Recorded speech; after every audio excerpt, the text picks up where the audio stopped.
30편의 이 말씀은 다윗 왕의 그 고백입니다. 하나님께 대한 사랑의 이야기를 시로서 그가 표현한 것이죠. 내용으로 봐서는 그가 모든 생애를 다 살고 아마 왕위에 오른 이후에 노년기에 쓴 것이 아닌가 이렇게 생각을 합니다. 왜냐하면 전체적인 내용이 그의 생애 전체를 돌이켜보며 감사하는 노래이기 때문에 그렇습니다. 특별히 오늘 우리들이 이 추수감사주의를 지키면서 마침 이 말씀을 교회에게 따른 영성 일기에서 주셨는데 정말 우리들에게 미리 예비해 주신 말씀이다 이렇게 생각을 하게 됩니다. 추수감사절, 이것은 추수에 대한 감사만이 아니고 또 한 해 동안의 노력에 대한, 땀에 대한, 결실에 대하여 감사하는 것만이 아니라 우리의 일생을 다시 한번 돌이키며 감사하는 특별한 때입니다. 이런 때 이 말씀을 통해서 우리들이 우리 생애 전체를 살펴볼 수 있으며 감사할 수밖에 없는 까닭, 이것을 우리들이 깨닫게 됩니다. 한 소년으로서 불림을 받아서 왕으로서 그 생애를 마친 이 다윗의 생애는 참으로 파란만장한 생애이고 또한 죽음과 질곡의 고난의 여정이었으면서도 동시에 하나님의 은혜로 인하여서 그가 존귀한 자로서, 왕으로서 이 땅에서도 영광된 자로서의 삶을 살며 또 하나님께 그 자신의 영광으로 영광을 돌린 그 생애를 가지고 있습니다. 이와 같은 다윗의 생애의 이야기를 그가 고백한 것을 가지고 우리의 생애를 돌이켜보고 우리가 어떻게 주님의 그 은혜와 섭리를 깨달아 알며 함께 주님을 사랑하며 살아갈 것인가, 큰 도움을 얻을 수 있는 말씀입니다. 우선 1절, 2절, 3절의 말씀은 감사의 제목이 나옵니다. 그 일생을 돌이켜보면서 이와 같은 것은 정말 내 생에 있어서 감사한 것이었다. 첫째는 여호와여 내가 주를 높일 것은 주께서 나를 끌어내사 내 원수로 하여금 나로 말미암아 기뻐하지 못하게 하심이니이다. 생을 돌이켜볼 때에 그 수많은 원수들 속에서 살았고 또 우리가 겪지 못한 죽음의 위협, 살해의 위협 속에서 살았습니다. 끊임없는 전투와 또한 전장 속에서의 그의 젊은 날을 다 보낸 사람이죠. 그의 입에서 나오는 원수라고 하는 것은 정말 우리들이 경험하지 못한 실감나는 원수입니다. 한순간도 한눈을 팔 수 없이 살아야만 했던 것이죠. 생존을 위해서, 목숨을 빼앗기지 않기 위해서는 잠시도 한눈을 팔 수 없는 인생이었습니다. 내 원수로 하여금 나로 말미암아 기뻐하지 못하게 하심이니이다. 그것이 감사했다는 거죠. 이것은 또 우리가 일반적인 삶을 보게 되면 우리가 생을 살아가면서 우리는 이 사회적인 측면에서 감사할 제목들을 가지게 됩니다. 그것은 왜냐하면 우리들의 생의 어려움은 사회적인 측면에서 어려움이 생기기 때문에 그렇습니다. 그 사회적 측면에서 가장 어려운 경우가 원수를 만나는 거죠. 사회적 지평에서 자신을 보호하시고 이끌어주시고 지켜주신 하나님께 대하여 감사합니다. 여러분은 지금까지 살아오면서 원수까지는 아닐지라도 여러분들이 경제활동하고 사회활동을 하면서 어떤 위협을 당하거나 혹은 낭패를 당해서 어려움을 겪은 일은 없습니까? 또 그것이 없다 할지라도 우리는 그런 위기를 항상 겪으며 살아왔고 그렇지 아니한 사람은 아마 없지 않겠는가 생각이 듭니다. 더욱이 나이가 많이 드신 분들은 우리는 일제치하로부터 시작하여 전쟁을 거치고 또한 우리가 피폐된 상황에서도 우리들이 생존을 위해서 경제 개발을 해야 됐고 그 개발을 하면서도 수없이 많은 희생을 우리는 치러했습니다. 그뿐만 아니라 우리가 민주화되는 과정에서도 우리들은 거리에서나 어디에서 굉장히 많은 투쟁을 벌였어야만 했던 그런 역사적 과정이 있습니다. 이것은 우리 모두가 다 가해자이거나 피해자, 그것의 문제가 아니고 우리는 함께 그러한 역사의 질곡 속에서 어떤 위치에 있었든지 함께 겪으며 살아온 것입니다. 그것이 어쩔 수 없는 하나의 민족적 공동체, 사회적 공동체가 겪는 것입니다. 때로는 내가 적이 됐다가 또 때로는 내가 우군이 되기도 하고 또 때로는 내가 가해자가 됐다가 내가 피해자도 되는 것이 우리의 생애 과정입니다. 이것이 압축적으로 우리 사회에서는 벌어졌던 거죠.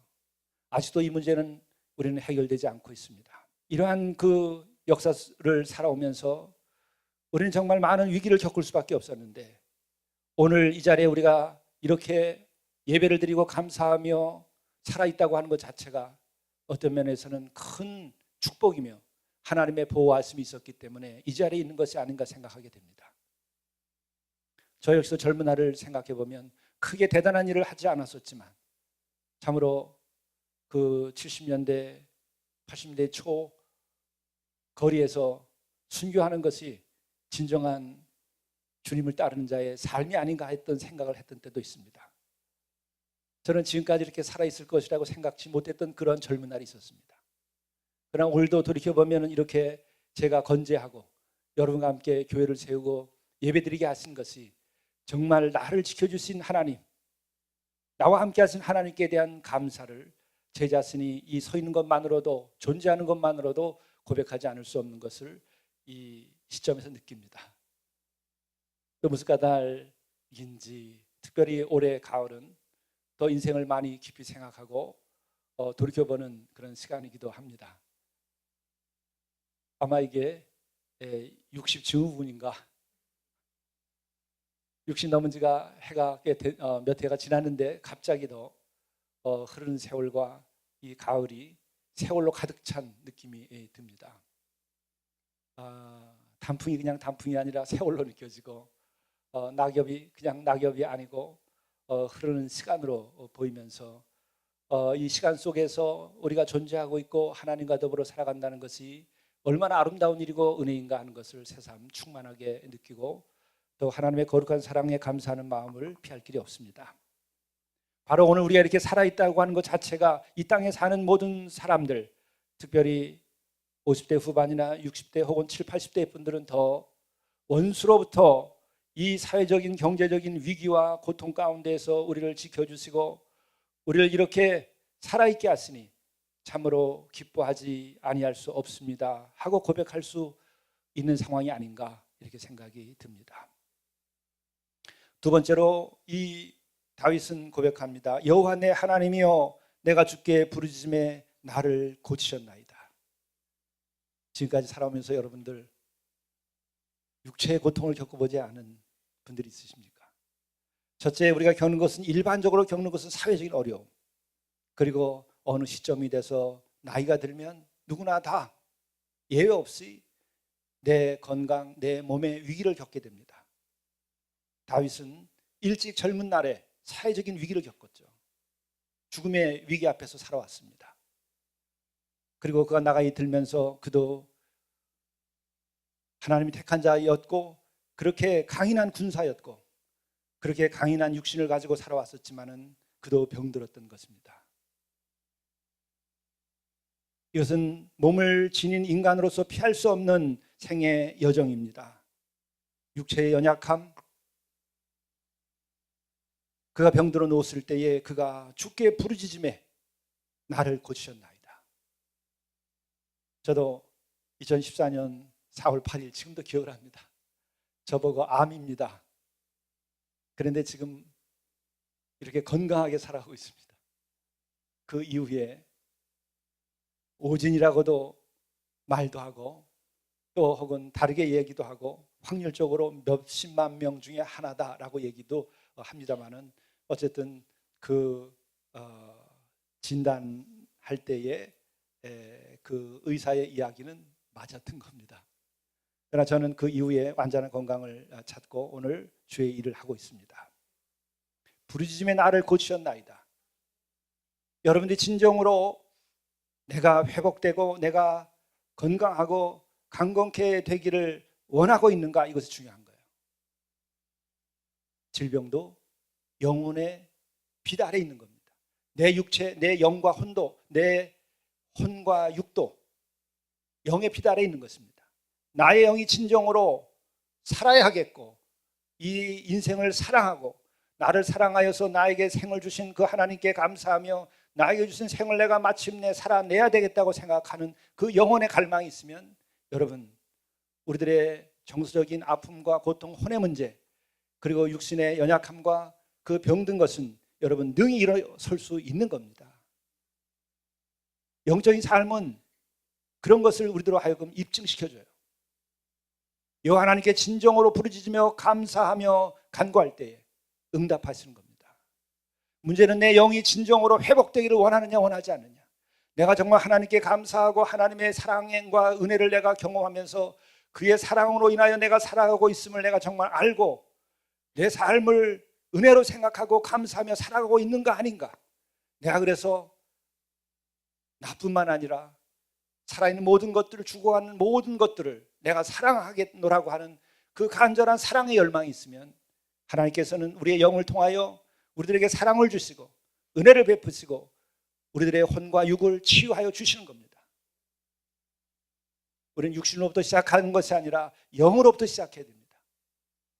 우리의 치유도 영으로부터 시작하고 우리의 사랑도 영으로부터 시작하고 우리의 만남도 영으로부터 시작할 때에 우리는 놀라운 하나님의 은혜의 빛 가운데서 살아갈 수 있고 치유의 놀라운 은혜를 경험하게 되는 것입니다. 그래서 나의 처지로부터 시작하지 마십시오. 나의 육신의 연약함으로부터 시작하지 마십시오. 나의 아픔으로 시작하지 마십시오. 나의 슬픔으로부터 시작하지 마시고 비록 어쩔 수 없는 상황이 벌어졌을지라도 우리의 마음은 우리의 영으로부터, 그래서 하나님을 사랑하고 하나님께 간구할 수 있는 그 영으로부터 우리의 삶을 시작해야 됩니다. 그럴 때 우리에게는 이 땅의 사회적인 조건이나 육적인 조건으로 해결될 수 없는 것들, 심지어는 의학적으로 해결될 수 없는 것들이 놀라운 사건으로 회복되는 역사를 경험합니다. 그래서 우리의 삶은 항상 기적이 따르고 있는 겁니다. 기적은 우리가 존재하는 것 자체부터 기적이고 우리가 세상에 왔다는 것 자체부터도 사랑의 기적입니다.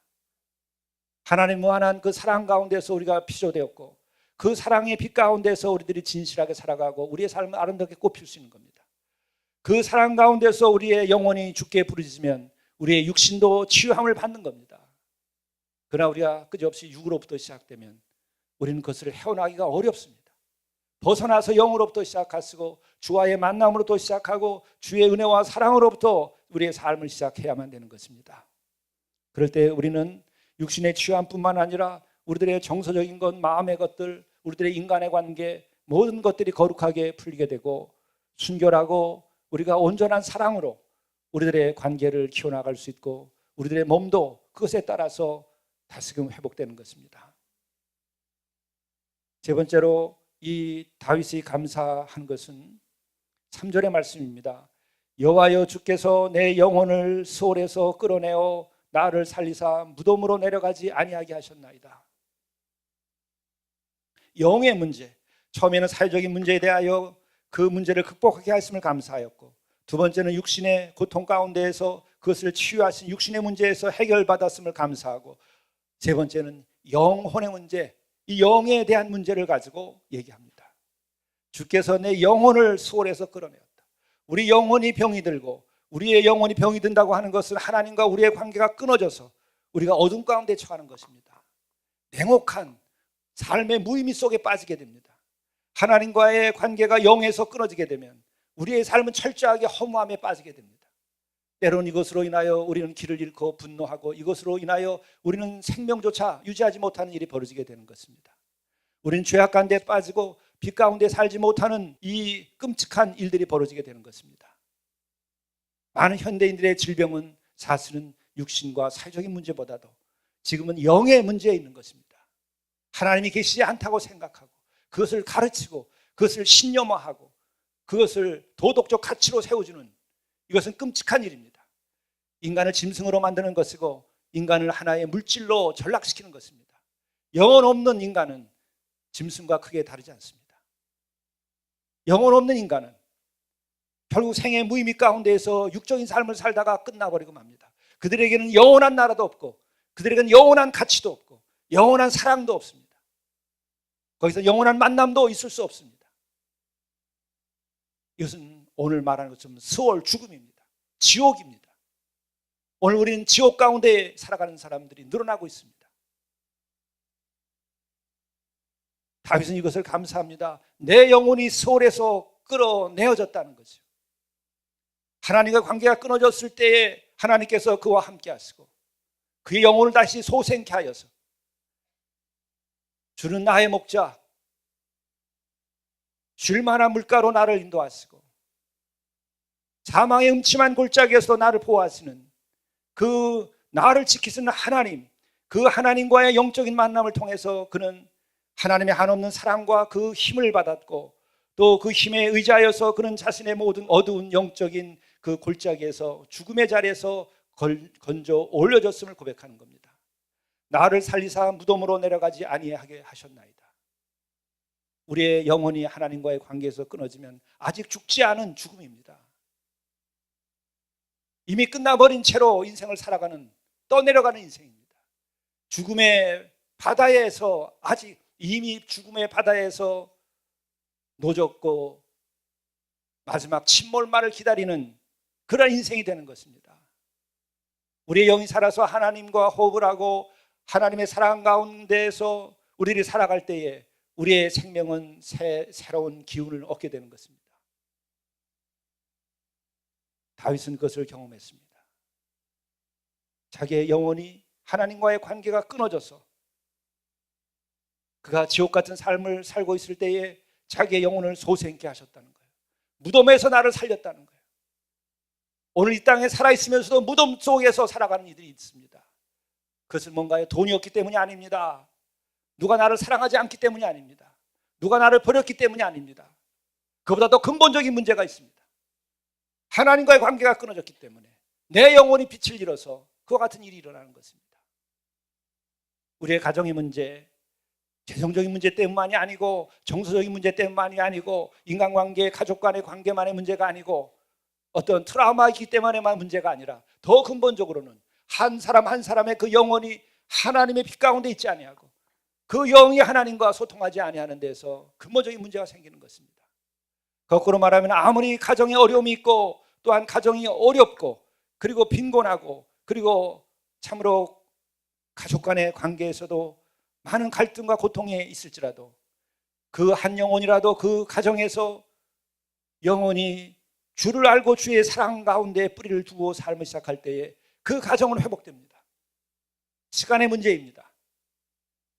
내 영혼이 주를 바라며 주께서 나에게 빛을 비치시고 주의 그 거룩한 사랑을 경험할 때 우리의 가정의 문제나 그 어떤 인간관계의 문제나 그 무엇도 결국은 빛으로 인도함을 받게 되어 있습니다. 사랑은 회복되고 관계는 아름답게 열매맺을 수 있게 되는 것입니다. 그런데 우리는 그 길을 택하지 아니하고 너무나 세상적인 방법으로 길을 나서곤 합니다. 나중에는 포기하고 남남으로 살아가자고 하는 것이죠.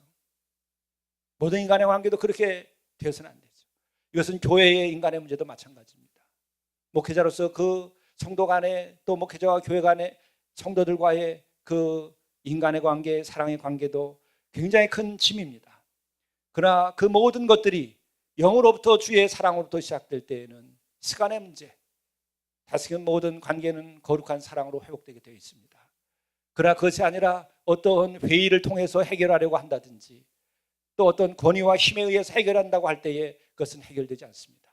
그것은 아픔과 또한 고통을 그대로 잉태한 채로 시간을 보내게 되고 언젠가 그것이 문제를 일으킬 수 있게 되는 것입니다. 우리는 주 안에서 영혼의 빛으로 우리 자신들이 하나님의 그 거룩한 사랑과 빛 가운데서 우리들의 교회에서의 모든 관계도 회복돼야 됩니다. 그렇게 될 때에 우리는 진정으로 거룩한 사랑 가운데 아름다운 주의 몸된 교회를 세울 수 있게 되는 것입니다. 다윗은 이와 같이 사회적인 혹은 육체적인 그리고 또한 영적인 문제에서 그는 은혜를 입어서 회복되었기 때문에 하나님을 찬양합니다. 그래서 그는 외칩니다. 4절에서 주의 성도들아 여호와를 찬양하며 그의 거룩함을 기억하며 감사하라. 여러분들이 돌이켜 생각하면서 이런 세 가지 차원에서 여러분과 함께 하시고 여러분을 도운 그 주님의 손길에 대하여 감사하십시오. 여호와를 찬송하시고 그 거룩함을 기억하며 감사하십시오.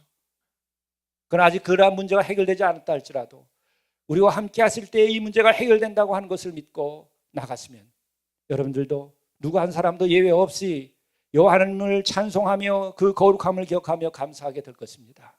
그런데 이와 같이 하나님을 찬양하고 또한 감사하던 다윗이 5절에 넘어가서는 자기 자신의 시험 들었던 이야기를 꺼냅니다. 6절부터 꺼내게 되죠. 4절, 5절에서 5절도 찬양을 이어갑니다. 그의 노여움은 잠깐이요 그의 은총은 평생이로다. 저녁에는 울음이 깃들지라도 아침에는 기쁨이 오리라. 이것을 보면서 굉장히 큰 위로가 되는 것 중에 하나는 그의 노여움은 잠깐이라고 얘기를 하는데 다윗의 그 삶의 과정이 완전했던 것은 아니죠. 하나님의 노여움 아래 있었던 시절도 있었습니다. 여러분의 생애 지금 과정에서 여러분들은 하나님의 노여움 아래 있습니까? 그럴 수도 있겠죠. 그러나 그것은 잠깐입니다. 저의 생애도 지난날을 돌이켜볼 때 하나님의 노여움 아래 있었던 순간들도 있었습니다. 그러나 그것은 잠깐이고 그의 은총은 평생이로다. 돌이키기만 하면 언제든지 하나님은 받아주시고 평생의 은혜로 함께 하시는 것입니다. 그러므로 우리는 이 하나님의 노여움, 또 하나님의 노여움을 탈 만큼 우리들이 불순종하거나 우리가 올바로 살지 못한 것들, 그것은 우리들에게 가책을 가져오게 하고 우리를 어둠 속에 빠지게 하고 우리를 상처 가운데 살게 하고 또한 인간의 관계도 하나님과의 관계도 우리를 흐트러 놓을 수 있습니다. 그러나 그것에 머물지 말고 우리들이 주께 나아가고 주님을 더 사랑할 때에 우리는 그 노여움과 혼란과 그 어려움들은 잠깐이요 우린 주의 은총 아래서 평생 살아갈 수 있는 것입니다. 이것을 소망하고 주께 나아가야 됩니다. 긴 생애를 살았던 우리보다 참으로 수많은 더 복잡한 인생을 살고 곡절을 겪었었던 이 다윗의 고백입니다. 그리고 마침내 그는 저녁에는 울음이 깃들지라도 아침에는 기쁨이 오리라. 하루를 마감할 때 우리가 슬픔으로 우리가 울음으로 하루를 마감한 일들은 얼마나 있습니까? 저 역시도 생을 살아오면서 저녁에는 울음이 깃드는 것이 아니라 잠이 들었는데 새벽에도 울고 있는 제 자신을 경험했던 일이 있습니다. 새벽까지도 잠이 든 가운데에도 울음이 나를 깨우는 그런 경우일지라도 아침에는 기쁨이 오리라. 그 기쁨이 있기에 저도 목회를 할 수 있는 것이고 저도 이 생애를 감사할 수 있는 것이고 하나님께 영광을 드릴 수 있고 하나님의 사랑 가운데 살아갈 수 있는 겁니다. 저녁에는 울음이 깃들지라도 아침에는 기쁨이 오리로다. 이것은 저만이 아니라 이미 더 오래전에 더 깊은 생애의 곡절 가운데 살았던 다윗이 고백하는 것입니다. 6절에 그로 인하여 그는 이렇게 얘기합니다. 내가 형통할 때 말하기를 영원히 흔들리지 아니하리라. 여기서 생략된 것이 있어요. 이렇게 하나님에 대해 노래하지만 6절에 가서는 내가 형통할 때에 말하기를 영원히 흔들리지 아니하리라. 내가 영원히 흔들리지 아니하리라는 거죠. 여기서는 이런 은혜를 받은 다음에 우리가 생각하는 것은 그겁니다. 하나님으로 인하여 내가 이렇게 된 것이 아니고 내가 형통하였고 또한 그 형통함을 의지하여서 내가 영원히 흔들리지 아니하리라 이렇게 된 거예요. 여기서는 주님이 빠졌습니다.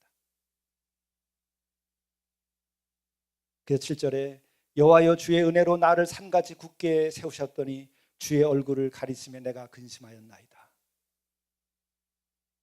깨닫는 거예요. 내가 형통하게 되고 그로 인하여 나를 산같이 굳게 세웠죠. 왕위까지 그에게 허락한 겁니다. 왕으로서의 그 권한을 물려받는 것이 아니라 그가 왕조를 세운 것입니다. 산 같은 하나님의 돌보심이 거기에 있었던 것이죠. 산같이 그를 굳게 세우셨습니다. 그러나 주께서 얼굴을 가리심에 내가 근심하였나이다. 내가 불안에 떨었나이다. 그때부터 내가 산같지 아니하고 흔들리는 물과 같고 여호와께서 그 얼굴을 돌리심에 내 삶이 갑자기 어둠 가운데 있고 내가 불안할 수밖에 없었다고 하는 것을 고백합니다. 이것은 무엇을 말합니까? 나의 형통, 여러분의 형통, 그것이 어디로부터 왔는가를 우리가 깨달아 알라는 거예요. 나의 형통이 나의 형통을 지킬 수 있겠는가? 여러분의 존재가 여러분의 영생을 지킬 수 있습니까? 여러분의 몸이 여러분의 건강을, 그리고 여러분의 장수를, 그리고 영원한 삶을 지켜낼 수 있습니까? 획득할 수 있습니까? 형통이 형통을 지켜낼 수 있는 것이 아닙니다. 왕권이 왕권을 지키는 것이 아닙니다.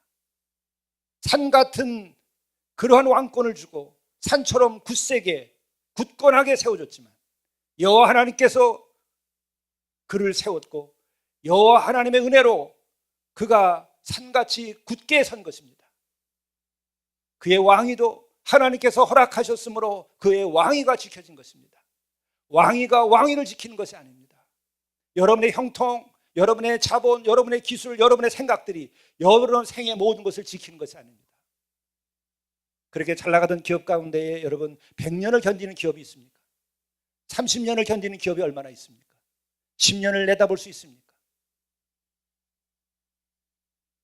그 기업이 그 기업을 형통이 형통을 지키는 것이 아니라 만물을 지으신 여호와 하나님, 생사화복의 근원이 되신 하나님께서 그 모든 것을 지키시는 것입니다.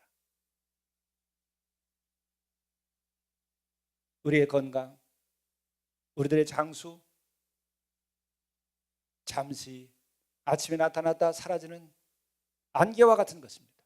우리의 영화도 우리의 형통도 잠시 아침에 나타났다 사라지는 안개와 같고, 또한 들의 풀과 꽃과 같아서 바람이 한번 불면 그 동풍에 의해서 다 시들어버리는 것이 우리들의 영화이고 우리들의 몸이고 우리들의 삶입니다.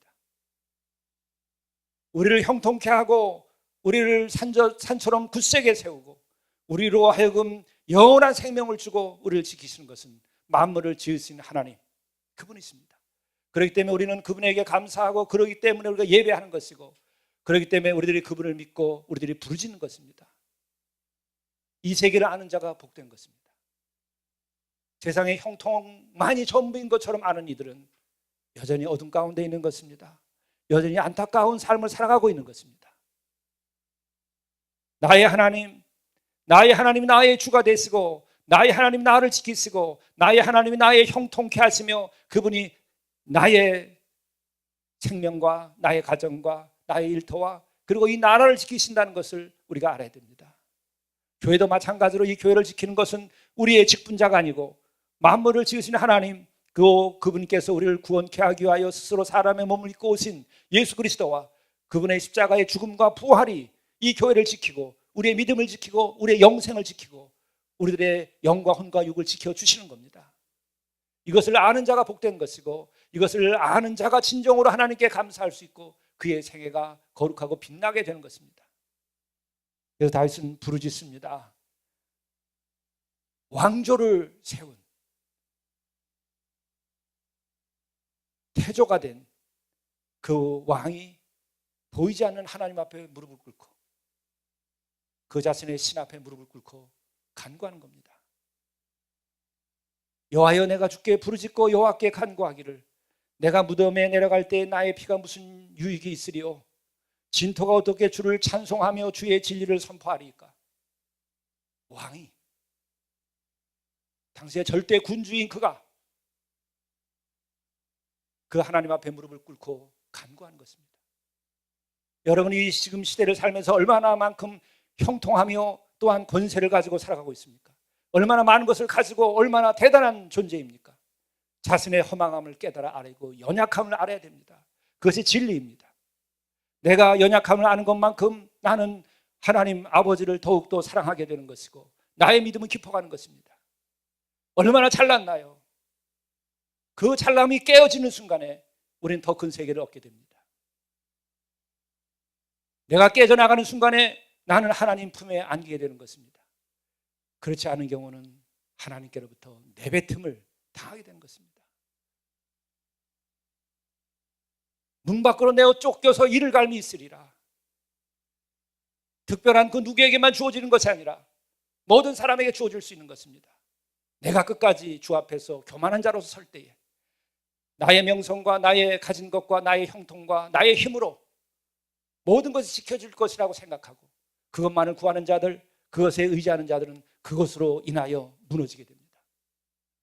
나의 연약함을 알고 내가 아침의 안개와 같은 존재인 것을 깨닫고 나의 형통함이 참으로 주께로부터 온 은혜로운 것이며 또한 세상에서 미약한 것임을 깨달을 때에 우리는 진정으로 주께 이 다윗처럼 무릎을 꿇고 간구하게 되는 것입니다. 거지 바디메오처럼 다윗의 자손이여 나를 불쌍히 여기시옵소서. 소경된 자처럼 태어날 때부터 소경이 되고 거지로 살아온 그 바디메오처럼 나를 불쌍히 여겨달라고 하는 그 존재의 비천함을 경험할 때 우리는 존귀하게 바뀌는 것입니다. 그것은 거룩한 일입니다. 거룩한 은혜 가운데 있는 이들은 자신의 존재의 비천함을 깨닫습니다. 왜? 그에게는 영혼의 빛 아래 서기 때문에 그런 겁니다. 영혼의 빛이 그에게 비칠 때에 자신의 유한함과 존재의 비천함을 경험하는 것입니다. 그 자가 거룩해야 되는 것입니다. 그 자가 깨달은 자요, 그 자가 하나님의 자녀가 되는 것입니다. 그런 이들이 진정으로 주인임을 깨닫고 주의 거룩함을 의지하고 주의 빛 가운데 살아가는 것입니다. 이 왕이 참으로 비참하게 간구하는 거죠. 세상에서 보면 진토가 어떻게 주를 찬송하며 주의 진리를 선포하리이까. 나의 형통을 회복해 주시고 나를 긍휼히 불쌍히 여겨 주십시오. 나에게 은혜를 베푸시옵소서. 은혜를 베푸는 자가 왕인데 그 왕이 나에게 은혜를 베풀어 달라고 간구하는 것입니다. 그리고 마지막에 그가 고백하는 것은 여호와여 나를 돕는 자가 되소서. 왕이 세상에 가장 강력한 권한을 가지고 있는 가장 형통한 자가 가장 많은 사람을 도울 수 있는 그 위치에 있는 자가 하늘을 향하여 나의 돕는 자가 되시옵소서. 거지처럼 간구하는 겁니다. 인간의 피조물, 존재의 비천함을 깨닫고 영원한 존재를 바라다 보며 그가 구하는 것이죠. 이때 영원한 하늘의 빛이 임하는 것이고 그의 존재가 존귀하게 되고 그가 은혜를 입고 형통함을 다시 회복하게 되는 것입니다.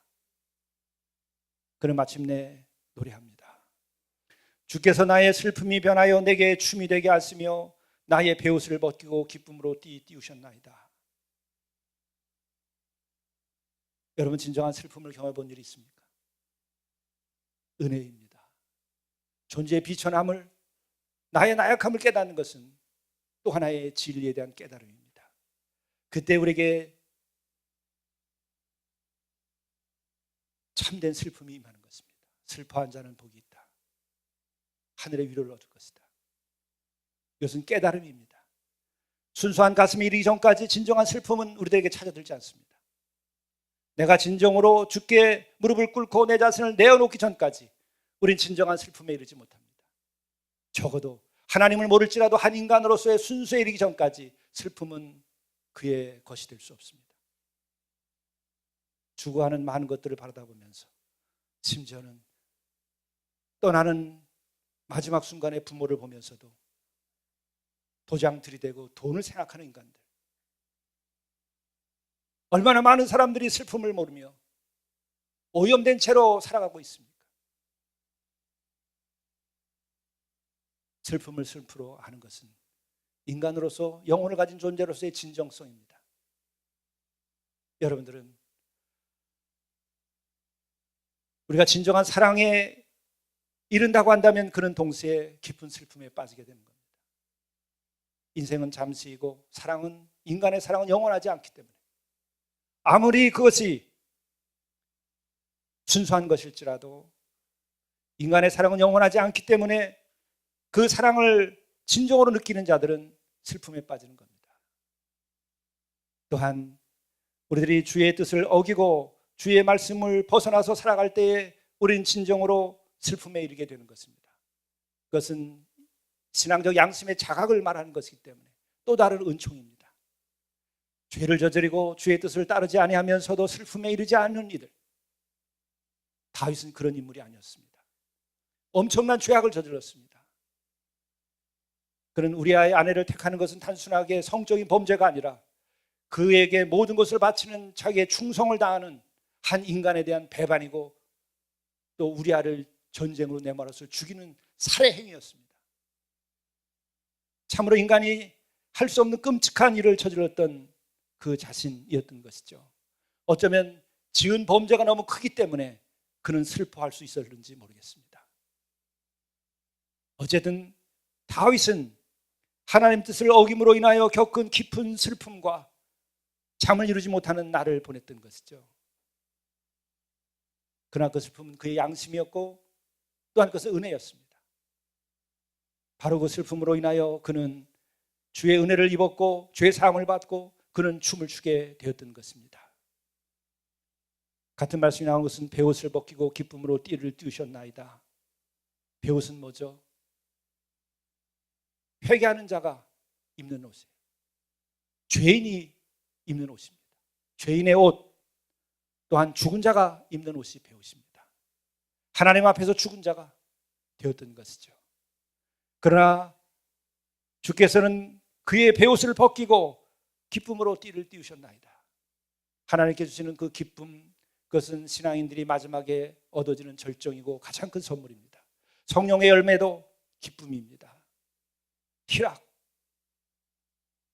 우리가 하나님의 은혜를 입고 구원받았을 때 찾아드는 마지막 것은 세상의 것이 아니라 우리 영혼의 기쁨입니다. 말씀을 깨닫고 우리가 새로워졌을 때 우리에게 찾아드는 것은 어떤 물질적인 것이 아니라 영혼의 기쁨입니다. 그 영혼의 기쁨은 영원한 것입니다. 물질은 아무리 큰 축복이어도 영원하지 않습니다. 그러나 우리에게 찾아드는 그 기쁨은 영원한 것입니다. 다윗은 그것을 알았죠. 주께서 나의 슬픔이 변하여 내게 춤이 되게 하시며 나의 베옷을 벗기고 기쁨으로 띄우셨나이다. 그리고 마지막 그는 고백합니다. 이는 잠잠하지 아니하고 내 영광으로 주를 찬송하게 하심이니 여호와 나의 하나님이여 내가 주께 영원히 감사하리이다. 이와 같은 생애 과정을 다윗에게 허락한 까닭은 무엇일까? 다윗의 영혼으로 하여금 잠잠치 아니하고 그게 뜨거운 마음으로 진정한 그 기쁨과 사랑으로 하나님께 영광을 드리도록 하되 그에게 영광을 주고 그 영광으로 하나님을 영광스럽게 하라는 거죠. 하나님을 비천하게 만들어서 그 비천함으로 자신이 신앙적으로 예배를 받고 또한 숭배하라고 우리들을 짓고 우리들에게 관계를 맺으시는 분이 아닙니다. 우리를 존귀케 하고 우리를 영광스럽게 하며 그 영광으로 하나님께 영광을 드리도록 하기 위한 하나님의 은혜 가운데 우리가 있는 것입니다. 그러하기에 다윗은 마지막에 고백합니다. 나의 하나님이여 내가 주께 영원히 감사하리이다. 우리 생에 마지막 숨이 쉬어지는 그 숨으로 나의 하나님이여 영원히 이 삶을 감사하나이다. 그러한 마침이 있을 때 여러분은 가장 존귀하고 거룩하고 아름다운 삶을 사신 것입니다.